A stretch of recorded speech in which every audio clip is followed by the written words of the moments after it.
Esta conferencia se enmarca dentro del ciclo Conoce tu ciudad, que se desarrolla en Hondarribia a lo largo de gran parte del año.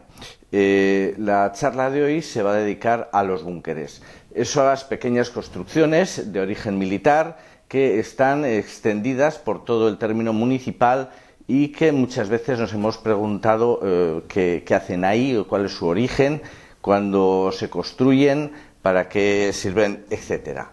Bien, la primera advertencia que tenemos que hacer es que intentemos no entrar en los búnkeres. En primer lugar, porque en muchas ocasiones están situados dentro de propiedad privada.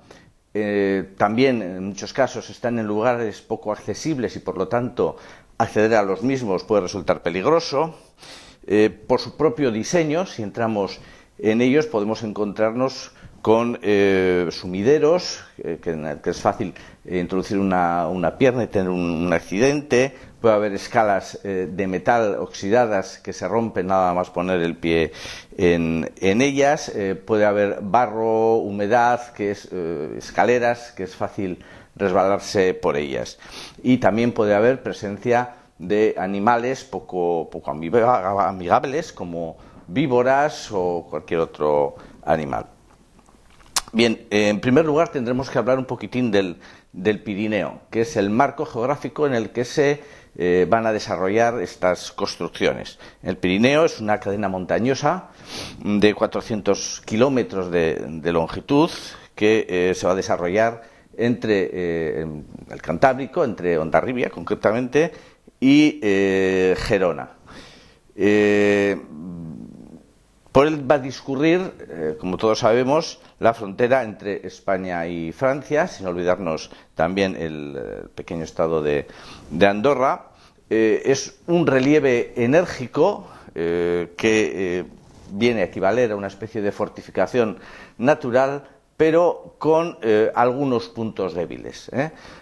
Principalmente en los extremos, vemos las flechas que están señalando los dos extremos en los que el relieve, que aparece en tonos marrones, pues falta aquí, que son verdes, luego las alturas son menores.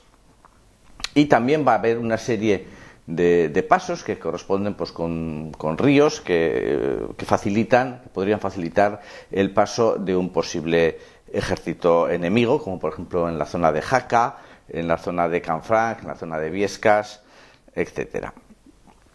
Bien, la pregunta es ¿por qué Franco fortificó el Pirineo? ¿A qué tenía miedo o por qué se realizó? Bien, la primera hipótesis que vamos a lanzar va a ser que lo va a hacer por la presencia del maquis. El maquis se conoce con este nombre a la resistencia antifranquista. Tenía una cierta organización, estaba formada principalmente por antiguos combatientes republicanos que se van a refugiar en Francia cuando triunfa el régimen de Franco. La máxima actividad de estos grupos va a estar entre 1945 y 1947 y su hecho de armas más importante va a ser la invasión del Valle de Arán, que va a tener lugar en el año 1944, en el que penetran en territorio español por la zona de Viella. En 1944 pues varios miles de personas. Desaparecerá de forma más o menos organizada hacia el año 1952, aunque todavía podremos ver algunos maquis aislados en los años 60 incluso. Bien, ¿se fortifica por la presencia o para luchar contra estos maquis? Bien, en principio, aunque cronológicamente son simultáneos, podríamos decir que no, porque el tipo de fortificación está prevista para un ejército no que se dedica a la guerra de guerrillas, aunque en la fotografía vemos que tienen material incluso de tipo medio, vemos algunas ametralladoras y demás, sino que está enfocado hacia intentar detener un ejército convencional, no un ejército que se dedica a la guerra de guerrillas. Bien, los alemanes son la causa de la fortificación. Bueno, a pesar de las afinidades con las potencias del eje, Franco se declaró neutral en la Segunda Guerra Mundial, pero en un determinado momento Hitler, y había planes previstos para ello, podría necesitar atravesar España pues para llegar a Gibraltar, para ocupar puertos con la idea de impedir desembarcos aliados, etcétera. Las tropas alemanas llegarán a la frontera, la zona de Hendaye, en 1944 y la abandonarán en 1944. Y justo en este periodo se va a interrumpir la construcción de esta línea de fortificación. En la fotografía vemos al capitán general de la Sexta Región Militar, el general José López Pinto, con el general von Bierstein en Hendaye, el 28 de mayo de 1940, que es cuando se produce la llegada de los alemanes a la frontera. Los aliados fueron la causa del comienzo de la fortificación, puesto que podrían desembarcar en la península para atacar a los alemanes, o también podrían considerar a Franco como colaborador de Hitler a pesar de su neutralidad. Tal vez la obsolescencia de las fortificaciones pirenaicas existentes. No debemos olvidar que la fortificación navalluartada, que se desarrolla principalmente a partir del siglo XVI y que termina su función a mediados del siglo XIX, prácticamente está destruida o abandonada desde mediados del siglo XIX. En el caso de Hondarribia, además, prácticamente desde 1794-95, en el entorno de la Guerra de la Convención, pues la fortificación prácticamente es destruida.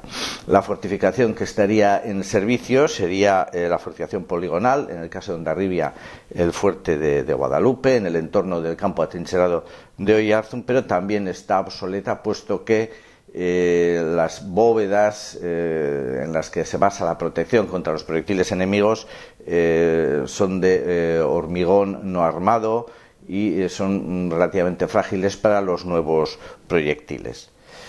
La situación internacional también podría influir. Es una época entre 1945 y 1947 en la que se produce un aislamiento internacional del régimen. Incluso la propia fortificación va a ser objeto de discusión en foros internacionales como las Naciones Unidas. El tema quedó un poco en agua de borrajas, puesto que deben de venir algunos inspectores y llegaron a la conclusión de que era una línea principalmente defensiva y no ofensiva.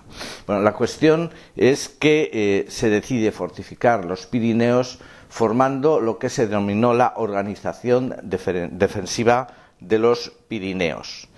¿Qué es esta Organización Defensiva de los Pirineos? Bien, en principio, en un sentido amplio, va a designar al conjunto de fortificaciones realizadas en la cadena pirenaica entre 1939 y 1957 aproximadamente. Hay que comentar que no es la única fortificación que va a realizar Franco, sino que también se realizarán en la zona de Gibraltar, en las islas, tanto en Baleares como en Canarias, y en general en la costa, aunque quizás la más importante va a ser la pirenaica. Bien, esta Organización Defensiva de los Pirineos va a tener diversas denominaciones populares, digamos, como Línea P, que vendrá probablemente de Línea Pirineos, o Línea Gutiérrez, Línea Pérez, cuyo origen se desconoce a ciencia cierta. Unos opinan que es el nombre de algunos militares que la diseñaron, otros creen que es un poco a imitación de las grandes líneas internacionales de fortificación, como la línea Maginot u otras, aplicar apellidos típicamente españoles. En cualquier caso, va a tener un carácter secreto que va a llegar incluso hasta nuestros días. Parte de la documentación vinculada a la Organización Defensiva de los Pirineos va a ser todavía secreta, aunque ya no tiene ningún sentido, pero para su desclasificación es necesario pues que pase por Consejo de Ministros y demás, y como es un tema menor, pues ahí está todavía declarado como secreto, aunque realmente la línea ya no funciona y está totalmente abandonada. Esta Organización Defensiva de los Pirineos no se va a desarrollar, digamos, al unísono, sino que se realizará mediante pulsaciones, mediante momentos concretos de fortificación. Las fortificaciones que podríamos denominar como previas se van a desarrollar justo después de la Guerra Civil, entre 1939 y 1940, y en nuestra zona se va a denominar fortificación Vallespín, que va a ocupar únicamente el Pirineo occidental, aunque habrá otros sectores del Pirineo que también tendrán su fortificación, que se llamará pues de otras maneras. El segundo hito de fortificación va a ser la Organización Defensiva de los Pirineos propiamente dicha, que se va a desarrollar entre 1944 y 1950. En tercer lugar, vamos a tener la defensa contra carros del subsector de Irún, que se desarrollará entre los años aproximadamente 1950 y 1953. Y por último, una fortificación de una zona bastante concreta, que va a ser la defensa del Cabo de Higuer, que se va a desarrollar en el año aproximadamente 1957. Bien, la fortificación que se va a hacer durante estos años va a ser bastante diferente a la que se estaba realizando o la que se había realizado en el siglo XIX. Va a tener que tener muy en cuenta dos avances de la artillería que se van a realizar en la segunda mitad, hacia finales del siglo XIX. ¿Qué avances van a ser estos? Bueno, uno de los más importantes va a ser la aparición de la retrocarga. Hasta entonces los cañones se cargaban por la boca, lo cual era pues bastante lento y sobre todo expuesto. Esto va a suponer un aumento en la cadencia de tiro. En la fotografía tenemos un cañón Ordeñez de 15 centímetros y vemos que están introduciendo los servidores de la pieza la carga de proyección, es decir, la que va a impulsar al proyectil por la parte de atrás del cañón. No muchos años antes esto se hacía por la parte delantera, por su boca. Otro avance va a ser el rayado de las ánimas de los cañones. Esto va a permitir un aumento notable del alcance y de la exactitud del tiro. En la fotografía tenemos como se ven perfectamente las estrías de un obús de bronce de 21 centímetros que va a permitir, ya digo, este mayor alcance y exactitud en el tiro. Bien, el tercer avance va a ser la aparición de la pólvora sin humo, que va a tener dos componentes. Va a ser mucho más potente, con lo cual va a aumentar notablemente el alcance de las piezas de artillería, y por otra parte va a aumentar la discreción, porque una de las características de la pólvora negra que se utilizaba hasta entonces es que va a emitir una gran cantidad de humo, por lo tanto va a ser muy poco discreto, puesto que las piezas de artillería van a ser localizadas por el enemigo por la gran cantidad de humo que van a generar al proceder a su disparo. También tiene gran importancia la aparición de la munición rompedora. Los proyectiles van a contener en su interior no pólvora, que tiene relativamente poco poder explosivo, sino explosivos de alto poder como la melinita. Esto va a suponer que podemos perforar con bastante facilidad las fortificaciones, por ejemplo las poligonales, que están realizadas en general en hormigón en masa, en hormigón no armado. Otro elemento que va a suponer la adaptación de la nueva fortificación va a ser la aparición de la aviación militar. Curiosamente, va a aparecer esta nueva forma de guerra dentro del ejército español a nivel mundial, con el bombardeo que se va a realizar en el año 1913 en Marruecos. En la fotografía tenemos una representación de cómo sería. Era un poco arcaico, puesto que las bombas eran lanzadas a mano, tenían unas asas en la parte de atrás, eran lanzadas a mano por el acompañante del piloto. Bien, por lo tanto, las fortificaciones hasta el siglo XIX en general van a ser de grandes dimensiones. Tenemos en el gráfico una representación de cómo podría ser un fuerte del siglo XIX, y la subsiguiente modernización, que va a ser la aparición de fortificaciones divididas en pequeños elementos. Estos pequeños elementos van a ser mucho más difíciles de localizar, porque se van a poder esconder y por lo tanto también de destruir. En la fotografía vemos por una parte claramente el fuerte de Guadalupe y un cierto territorio en torno a él. Esta sería la fotografía aérea de 1954. La flecha señala el fuerte. Si la vemos a través de la fotografía, también la podríamos ver dentro de un avión que pudiera bombardear o incluso realizar un ataque artillero. Sin embargo, en el mismo espacio hay aproximadamente 25 nidos o búnkeres, que realmente en la foto no lo vemos, desde el aire tampoco. Vamos a señalar uno, ahí hay un búnker y no lo vemos. Por lo tanto, esta va a ser una adaptación importante. Las fortificaciones también se van a hacer más resistentes. Vamos a pasar de la utilización del hormigón en masa, es decir, sin varillaje de acero, que va a tener un comportamiento mecánico pues bastante pobre, poca resistencia a la tracción, fractura frágil. Vamos a pasar de este tipo de hormigón al hormigón armado, que ya es muchísimo más resistente. Las fortificaciones van a tender también a hacerse subterráneas, asomando únicamente algunos elementos. Quizás un ejemplo de este tipo va a ser la línea Maginot, que la construyeron los franceses frente a la frontera, principalmente frente a la frontera alemana. A la izquierda vemos uno de los elementos que sobresalen de esta fortificación. En concreto es un búnker que acoge a la entrada de municiones, y a la derecha tenemos una vista de cómo es por el interior. En concreto son grandes túneles con varios kilómetros de longitud y en muchos casos, como es este, con un servicio de ferrocarril eléctrico que permite el transporte rápido tanto de la munición como de la tropa.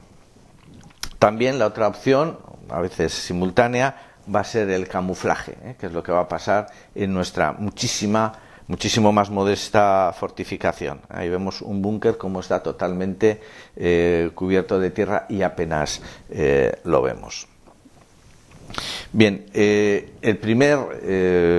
la primera pulsación de fortificación, como antes hemos comentado, va a ser la fortificación Vallespín. Bien, podemos considerar una especie de antecedente de la Organización Defensiva de los Pirineos, que va a ser además asumida por ella. Se va a desarrollar entre los años 1939 y 1940. El Pirineo se va a dividir en 3 zonas coincidentes de alguna forma, además con las regiones militares. El Pirineo Oriental, que corresponderá a la 4ª región militar y que corresponde a las provincias pirenaicas de Gerona y Lérida. El Pirineo Central, la 5ª región militar, que corresponderá a Huesca. Y el Pirineo Occidental, la 6ª región militar, que serán Guipúzcoa y Navarra. Bueno, las regiones militares son mucho más extensas, pero estas serían las provincias vinculadas al Pirineo. En cada una de ellas se va a plantear, a planificar la fortificación de manera independiente, se la dará a un ingeniero diferente, pero lógicamente va a seguir unas pautas similares. Bien, el Pirineo Occidental se construirá entre 1939, junio, y 1940, junio también, en el que se paralizará. Va a coincidir de alguna forma con la finalización de la guerra civil, que tiene lugar el 1 de abril de 1939. Ahí he puesto como ilustración el parte final de la guerra, que tendrá esa fecha, 1 de abril, y el fin de esta fortificación va a tener lugar con la llegada de los alemanes a la frontera, que va a tener lugar el 28 de mayo de 1940. No sabemos si es causa o efecto, pero bueno, pues la casualidad nos hace sospechar. Hemos retomado la foto que habíamos proyectado antes con el general José López Pinto y el general alemán el 28 de mayo de 1940. Bien, esta fortificación va a estar diseñada por el coronel José Vallespín Cobián. Bueno, va a ser un militar, ingeniero, que va a tener una cierta importancia dentro del golpe militar del 18 de julio y días subsiguientes. Vallespín era el jefe del batallón de ingenieros con sede en San Sebastián, y ante la poca operatividad que, según él, demostró el gobernador militar, el comandante militar de Guipúzcoa, que era el coronel León Carrasco, que era su jefe, pues intentó digamos sustituirle en el mando, pero no contó con la confianza del general Mola, el director del alzamiento, y no contó porque parece ser que lo consideraba excesivamente exaltado y prefirió entregar el mando de la sublevación al general Muslera.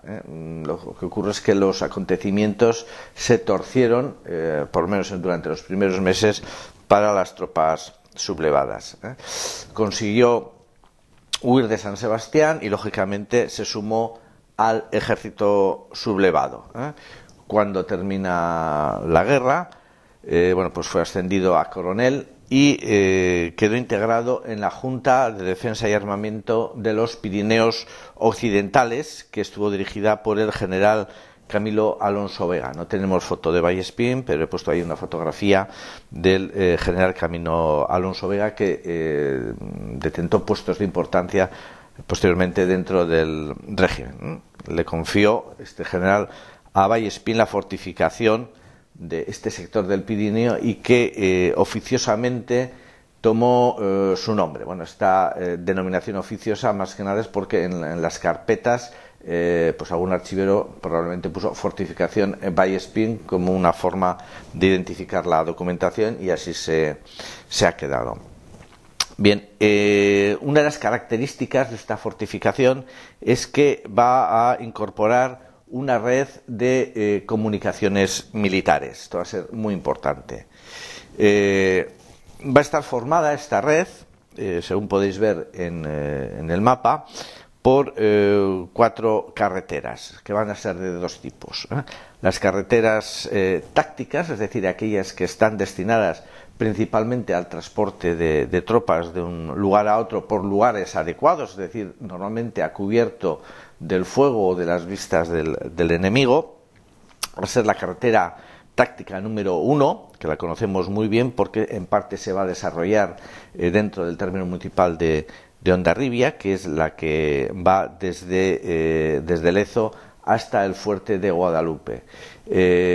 No tanto porque este fuerte tuviera importancia en la fortificación Vallespín, porque no la va a tener prácticamente ninguna, sino porque va a permitir acceder a una serie de búnkeres que va a haber por allí. La segunda carretera táctica va a ser aquella que va a ir desde Oiartzun hasta Gurutze, pasando por Arkale. La tercera, la que va a ir de Oiartzun hasta Erlaitz. Y la carretera estratégica es la que va a unir Ergoien, es decir, uno de los barrios de Oiartzun, con Lesaca, pasando por Aritxulegi, donde tendrán que hacer incluso un túnel. La realización de esta fortificación va a comportar la utilización de represaliados republicanos, en concreto entre los años 1939 y 1942. No me suele gustar a mí llamar mano de obra esclava, como realizan otros historiadores. Yo prefiero hablar de represaliados republicanos, que van a estar encuadrados en varios tipos de batallones. Por una parte, los batallones de trabajadores, que esto va a tener lugar durante los primeros años, van a estar asignados a la zona de Hondarribia, la zona de Oiartzun, en las proximidades, los batallones números 76 y 137, los batallones disciplinarios de trabajadores van a estar asignados los números 80 y 81, y por último los batallones disciplinarios de soldados trabajadores, que vendrán por aquí los números 11 y 38. Se van a dedicar principalmente, entre las fechas que hemos comentado, 1939 y 1942, a la realización de las 4 carreteras que hemos mencionado antes, y también a las tareas de fortificación, en unión lógicamente con tropas de ingenieros militares. Este sería el esquema de la fortificación Vallespín.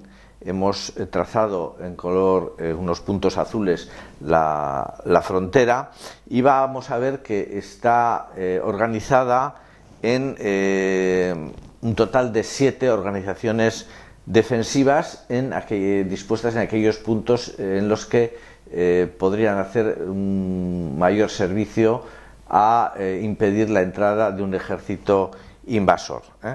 La organización defensiva número 1 corresponde a la zona de Gaintxurizketa, la número 2 se denomina Andorregi, en la zona de Arkale, la número 3 Endarlaza, la número 4 Vera de Bidasoa, la número 5 Echalar, la número 7 Otzondo, y la número 6 Otzondo, perdón, y la número 7 Errazu.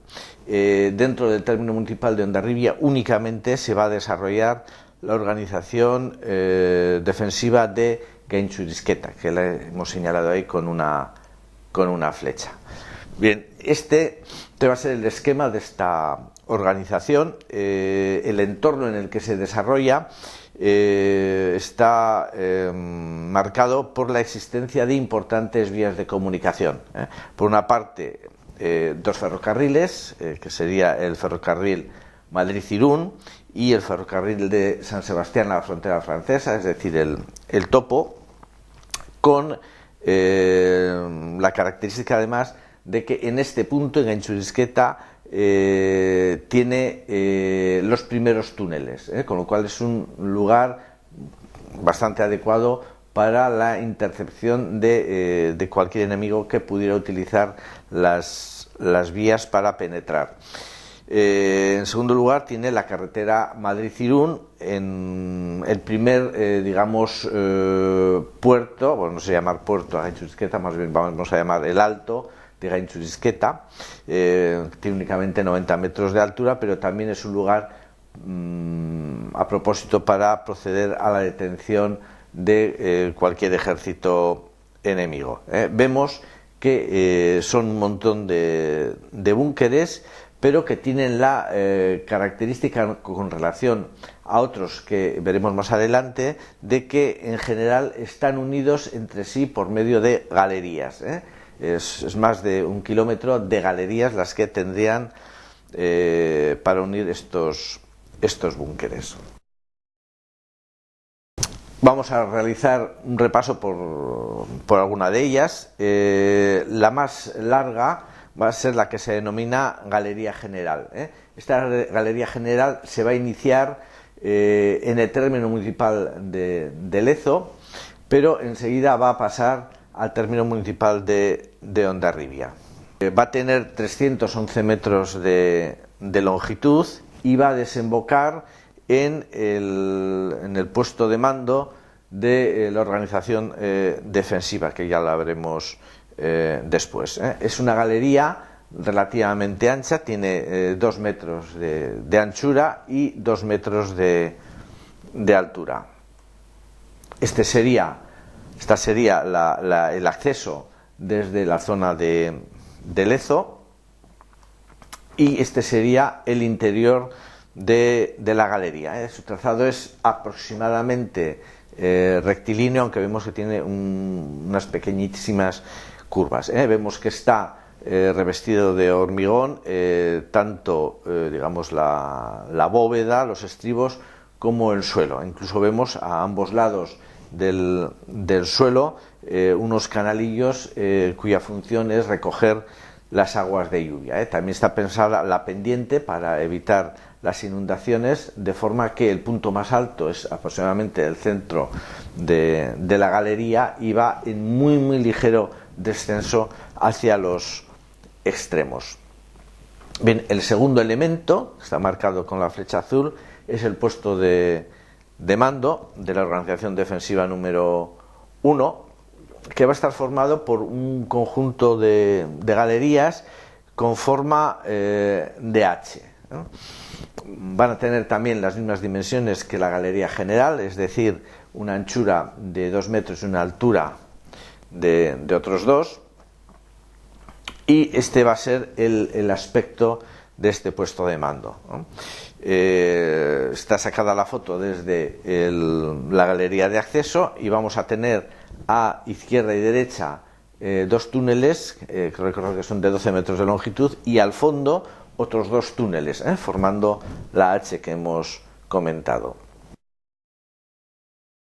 Vamos a repasar también cómo son, por hacernos una idea, los búnkeres y las galerías que los unen. En concreto, el de la obra número 7. Los búnkeres están organizados en obras. Cada obra va a tener normalmente 2 nidos para ametralladora y un refugio activo, que ya veremos lo que es. Todos ellos unidos por galerías subterráneas. Bien, la obra número 7 está unida a la obra número 5 y a la obra número 4, y esta a su vez está unido al puesto de mando y a la galería general, formando un conjunto.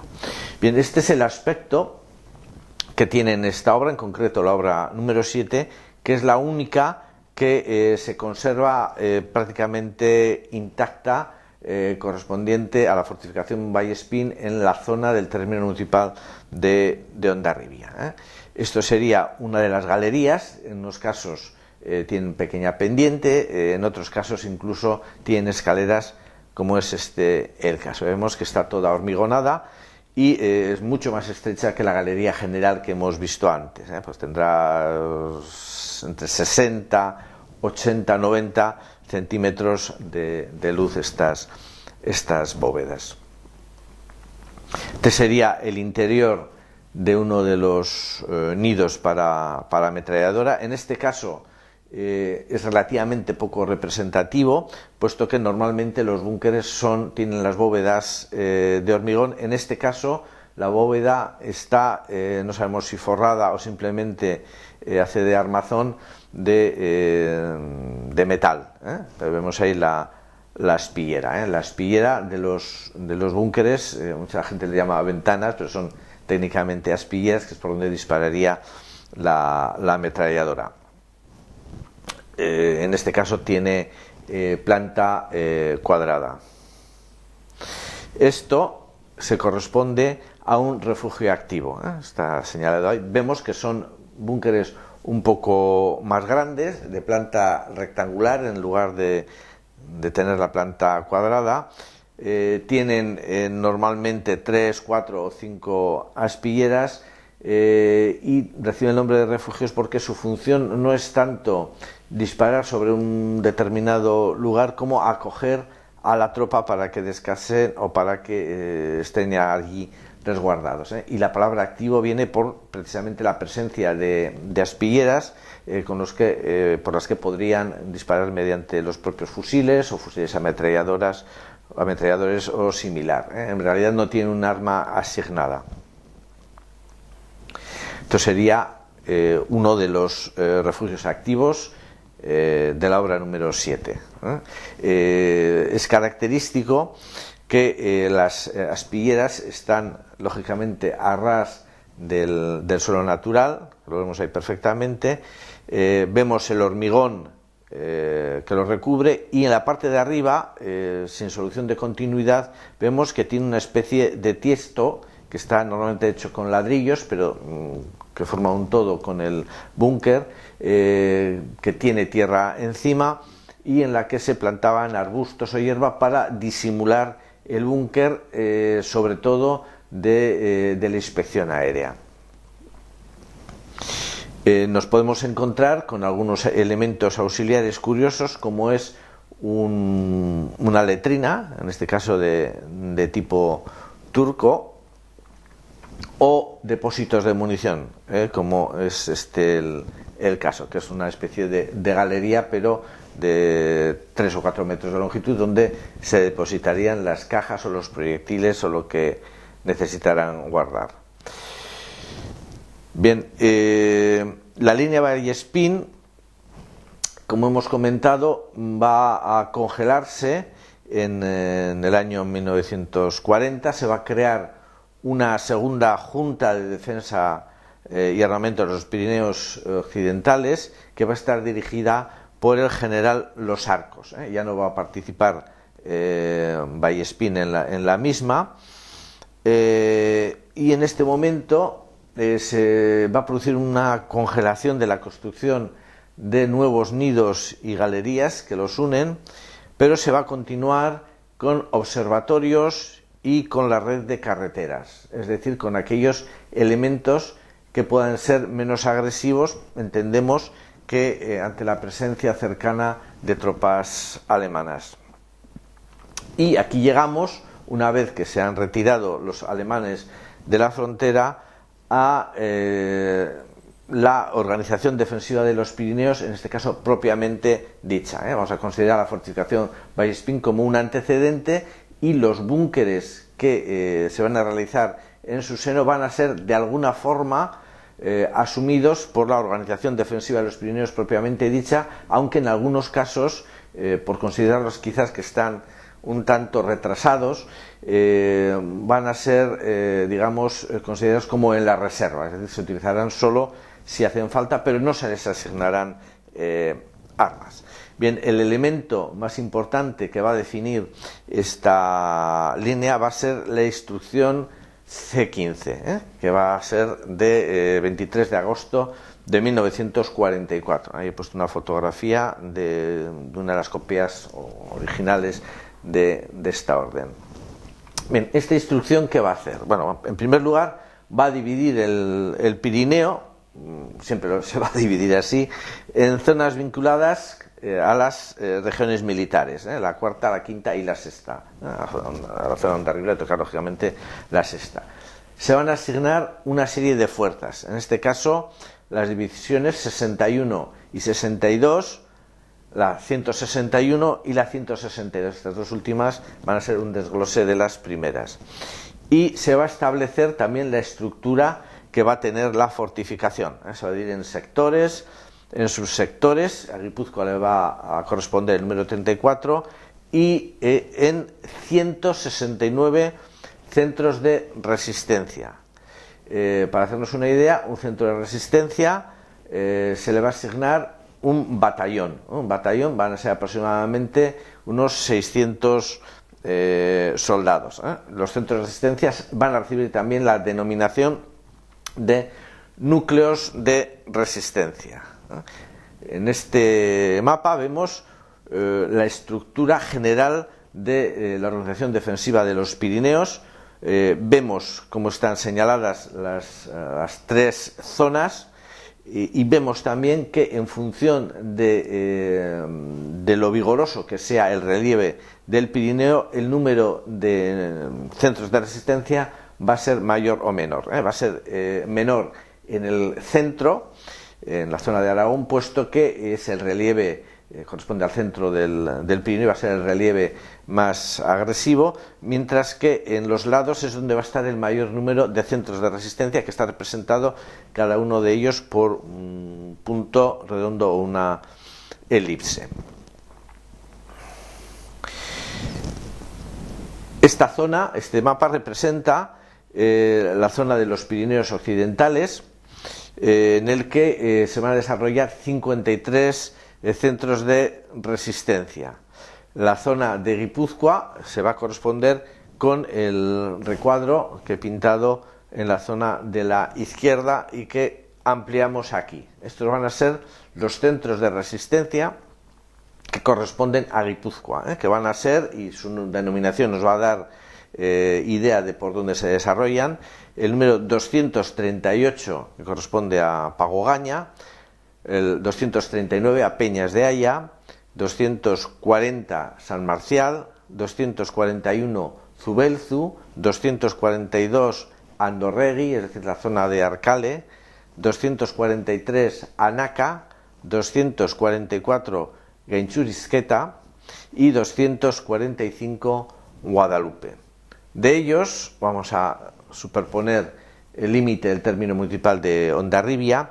De ellos únicamente 3 van a estar dentro del término municipal de Hondarribia, que van a ser el número 245, que va a ser el único que se desarrolla íntegramente en su término municipal, y los números 243, es decir, Anaca, que va a estar compartido con Irún, y Gaintxurizketa, el número 244, que va a estar compartido, además de con Irún, con Oyarzun y con Lezo. La zona de Hondarribia va a ser relativamente pequeña, pero casualmente va a coincidir con la que va a tener mayor densidad de fortificaciones. Bien, cada uno de estos centros de resistencia van a tener una composición de 16 ametralladoras, 27 fusiles ametralladores, 4 morteros de 81 milímetros, 2 cañones contra carros, 2 observatorios, un número indeterminado de abrigos para el personal, 2 ametralladoras antiaéreas y 2 cañones de infantería. En los dos últimos he puesto una N para indicar que en la zona del Pirineo occidental normalmente no se van a construir ni ametralladoras antiaéreas ni cañones de infantería. Bien, la instrucción C15 considera que cada centro de resistencia además va a estar formado por una serie de puntos de apoyo, que van a corresponder, se les van a asignar una compañía, es decir, así como el batallón van a ser 3 o 4 compañías, la compañía estará formada por unos 140 soldados. Esta sería su estructura. El polígono de color negro corresponde al centro de resistencia y los entornos de color azul corresponderían a los puntos de apoyo, a los que se asigna una compañía.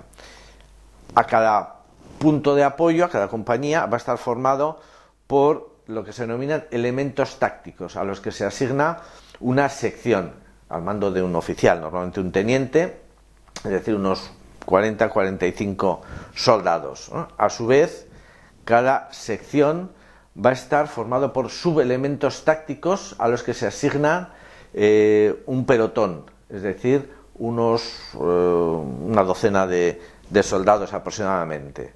Y cada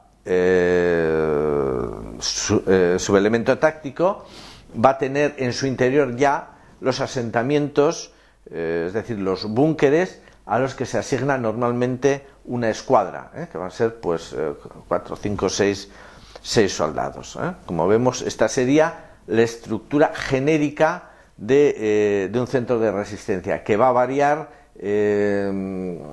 a veces bastante de un lugar a otro, puesto que se tienen que adaptar al terreno.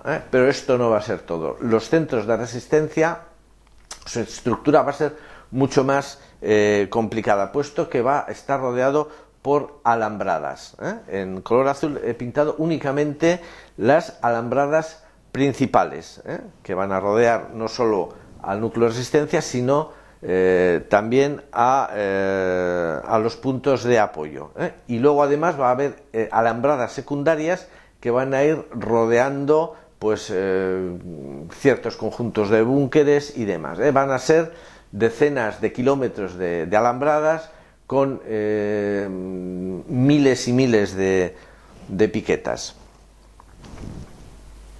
Y también en algunas ocasiones estaban previstas la formación de campos de mina para impedir el paso de los enemigos. Por lo tanto, pasamos de una idea de los búnkeres como elementos de fortificación aislado a una fortificación que le va a dar cierta capacidad esas alambradas.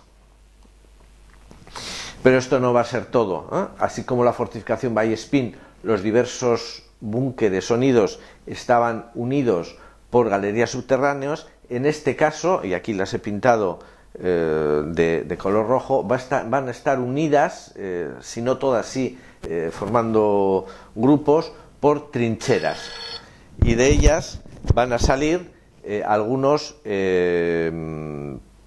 pozos para tiradores. Estos pozos para tiradores normalmente tendrán capacidad para un solo soldado, disparando con fusil, que estarán comunicadas con los asentamientos para armas más pesadas que estarán en el interior de los búnkeres.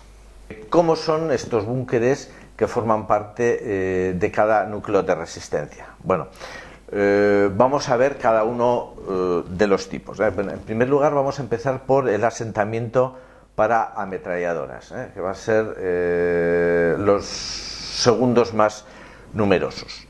Bien, en primer lugar, en general van a tener dos accesos con objeto de evitar que si por alguna razón alguno de ellos en medio del combate quedara obstruido, siempre va a existir el segundo. Normalmente van a tener también un pequeño fosete que va a tener tres funciones. Vamos a comentar ahora dos de ellas y luego vamos a ver la tercera para entenderla mejor. Una de ellas va a ser recoger los casquillos de los proyectiles. En segundo lugar va a ser la recogida de aguas, puesto que al ser el punto más bajo viene muy bien para establecer a través de ella los drenajes. Va a tener también normalmente una o dos aspilleras, es decir, por donde van a poder sacar los cañones de las ametralladoras. Los accesos van a estar dispuestos de forma que van a tener un pequeño través que está identificado con el número 2, que se va a enfrentar a la entrada propiamente dicha. De esa forma va a ser muy difícil que cualquier esquirla o proyectil pueda penetrar en lo que es la cámara principal. También suelen tener, que está rotulada con número 7, una pequeña mirilla o pequeña aspillera que va a permitir controlar la zona cercana a los accesos. Van a estar realizados en hormigón, en este caso armado, pero el grosor que van a tener va a ser normalmente, en general, las zonas más protegidas en torno a 1 metro. Esto significa que va a ser efectivo para armas largas, ametralladoras y demás, pero no para artillería que lo rompería normalmente. Esta sería una fotografía del interior. Vemos a la derecha uno de los accesos, vemos el fosete y vemos la aspillera por donde sacarían el arma. Bien, lógicamente nos conviene saber cómo eran las armas para las que estaban preparadas estos búnkeres. Bueno, aquí tenemos la ametralladora Hotchkiss modelo 1914, que es, digamos, la más antigua para la que están previstos los búnkeres.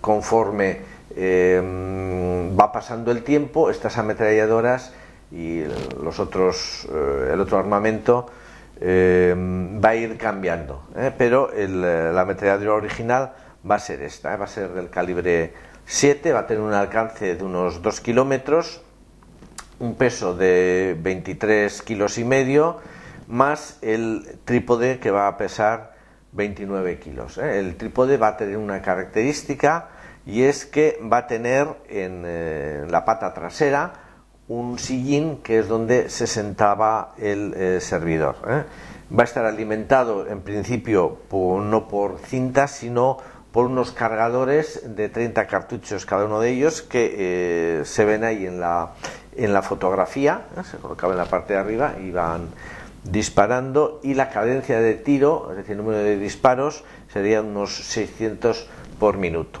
La posición del tirador de esta ametralladora, más o menos la que veis aquí. Vemos cómo está sentado sobre el sillín, y una de las características para reconocer esta ametralladora es la presencia de 5 discos metálicos unidos al cañón, que permiten disipar el calor que generan los disparos. Una de las características de las ametralladoras es la gran cadencia de tiro. Esto calienta muchísimo y necesitan establecer algún sistema para disipar ese calor, ¿no?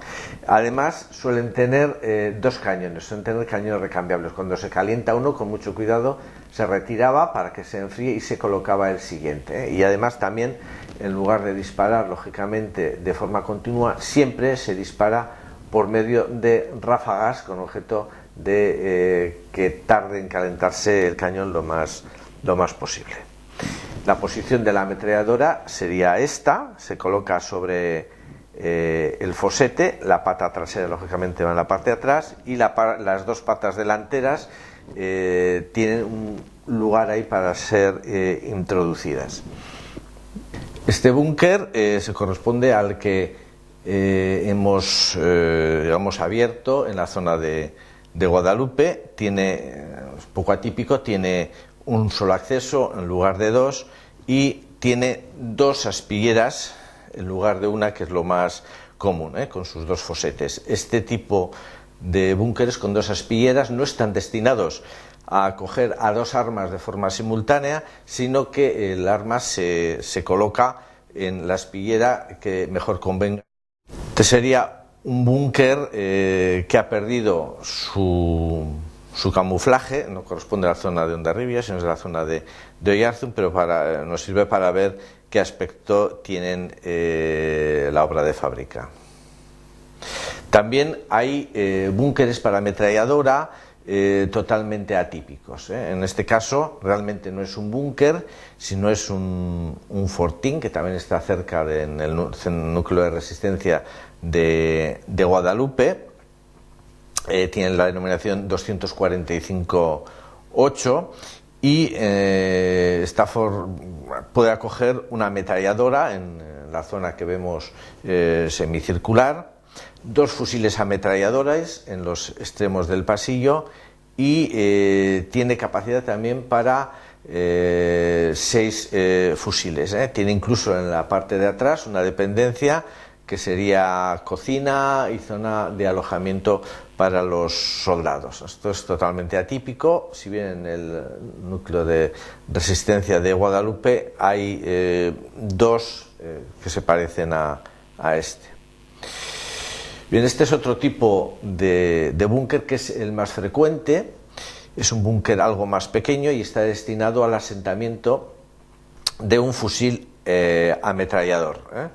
Es un recinto más o menos cuadrado, con un solo acceso, y una aspillera. Normalmente solo tienen una, así como en los búnkeres para ametralladora algunos tienen dos aspilleras, estos siempre tienen normalmente una. Y el arma que le corresponde, el fusil ametrallador, es un arma más ligera. En este caso el primitivo sería el fusil ametrallador OC. Lo de OC significa Oviedo-Coruña, por haber sido desarrollado en las fábricas de ambas ciudades. Tiene calibre 7, el peso es muy inferior al de la ametralladora, son un poco más de 9 kilos.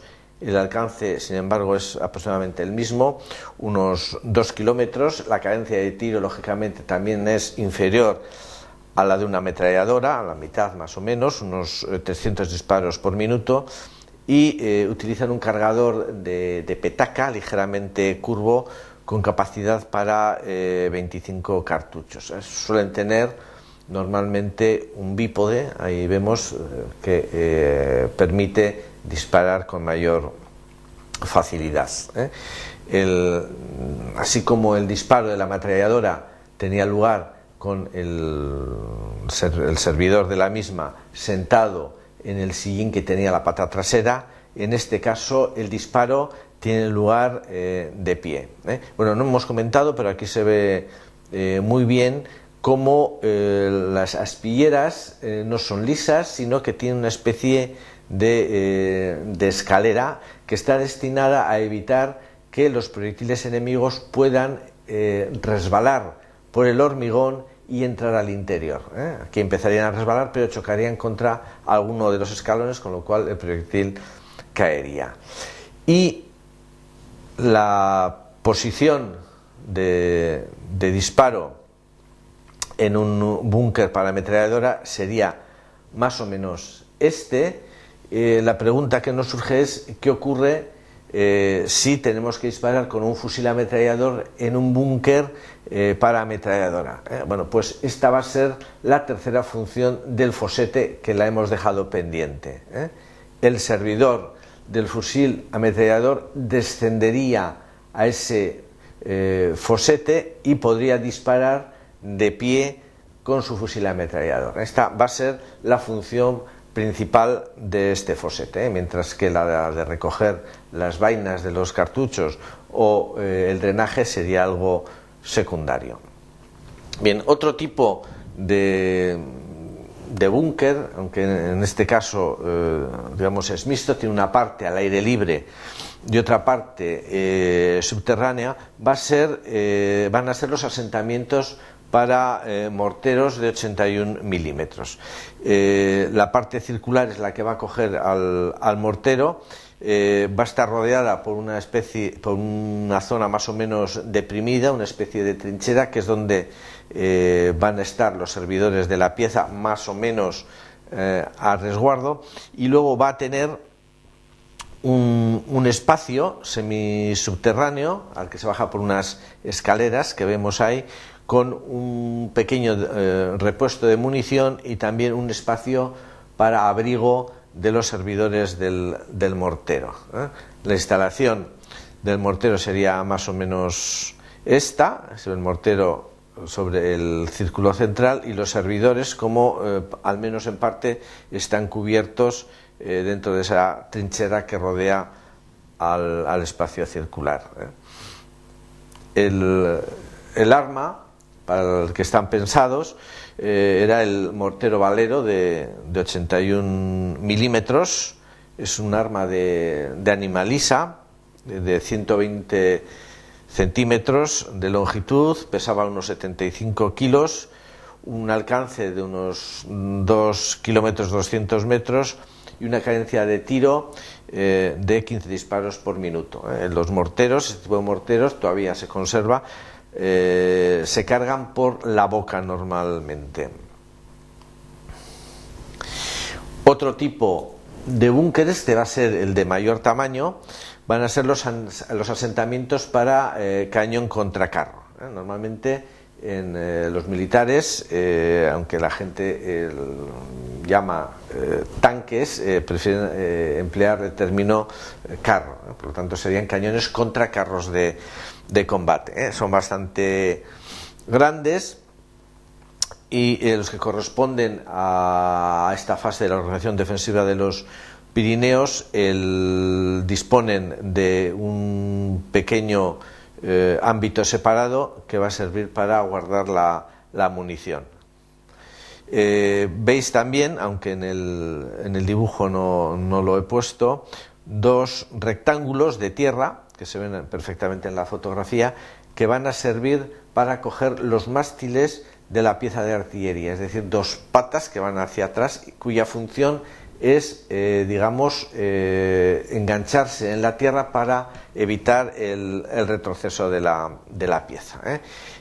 Son cañones que a primera vista son más o menos pequeños. En concreto es para el que está pensado la mayor parte de estos búnkeres. Es el cañón contra carros 75-46 modelo PA-40, tiene un alcance general de 6.800 metros, pero contra carro tiene un alcance solo de 900 metros, puesto que tiene que pegar con bastante fuerza, tiene que estar relativamente próximo para que pueda vencer al blindaje de los carros. Pesa 1.500 kilos, dispara aproximadamente 14 disparos por minuto y tiene el ánima rayada. Esta sería la pieza colocada en el interior del búnker. Vemos a la derecha el acceso al depósito, al repuesto de munición.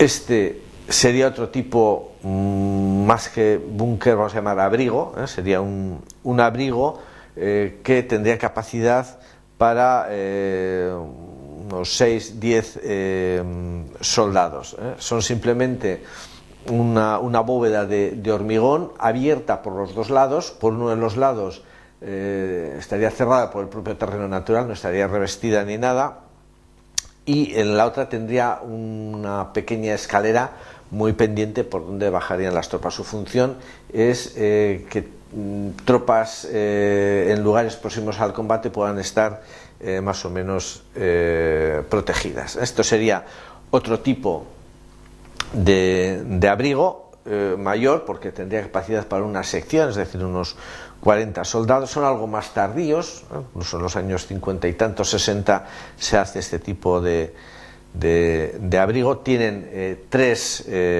accesos y vemos hay una especie de nichos que están destinados a acoger los armeros, es decir, los depósitos de las armas, de los fusiles en concreto.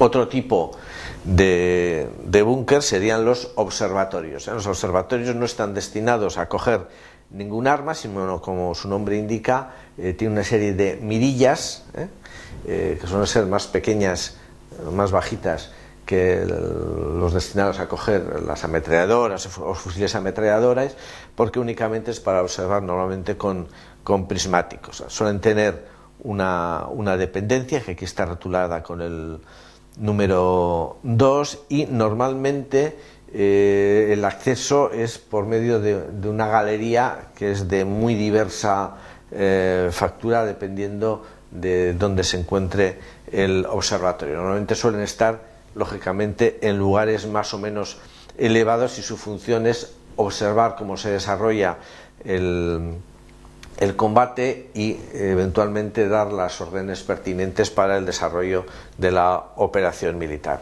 Bien, otro elemento, este sería no de un núcleo de resistencia de Hondarribia, de uno de Irún, cómo se disponen los diversos tipos de arma, de asentamiento, pero nos sirven, he dibujado ahí una serie de flechas para anunciar otra característica de los núcleos de resistencia, y es que cada uno de los búnkeres, cada uno de los asentamientos, va a estar protegido por 1, 2, 3, 4 o incluso más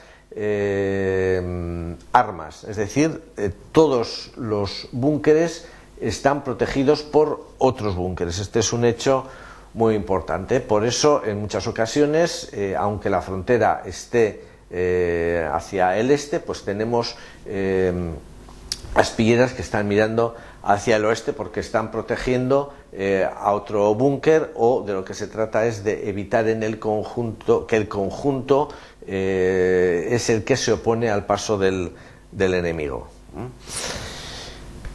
Bien, también nos sirve para anunciar que Armaplaza está realizando un inventario de patrimonio, y que dentro de este inventario van a estar consignados todas las fortificaciones, incluyendo los búnkeres que se han encontrado de los 3 núcleos de resistencia que he comentado, que están dentro de su término municipal.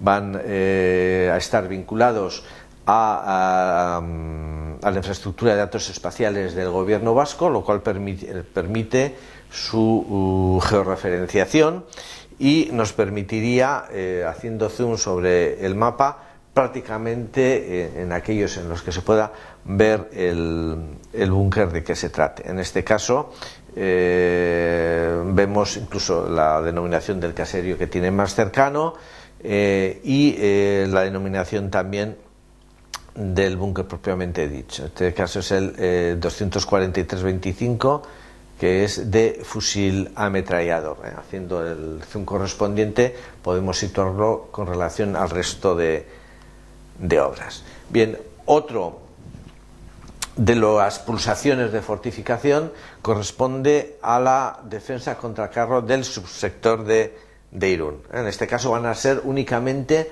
búnkeres destinados a acoger piezas contra carro, formando un elemento bastante fuerte que impida la presencia y el traspaso de carros procedentes de la zona de Francia. Estos son representados todos los que estaban previstos. El cañón es el que hemos visto antes, aunque luego surgieron otros que lo sustituyeron.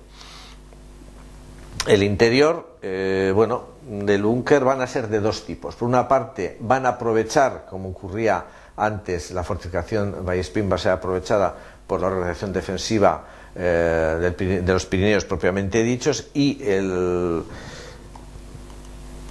la defensa contra carro del sector de Irún también va a aprovechar los elementos contra carros de la pulsación anterior, pero también va a realizar un número importante de nuevos búnkeres. En este caso van a estar divididos en 2 partes. Por una parte, una barbeta es un parapeto que en este caso es muy bajito, porque son cañones, ya hemos visto, bastante pequeños, que es un muro de aproximadamente 40-50 centímetros de altura, con forma parabólica, se ve ahí perfectamente, con un pequeño repuesto de munición, y otro sector que va a ser un abrigo para guardar el cañón cuando no se utiliza,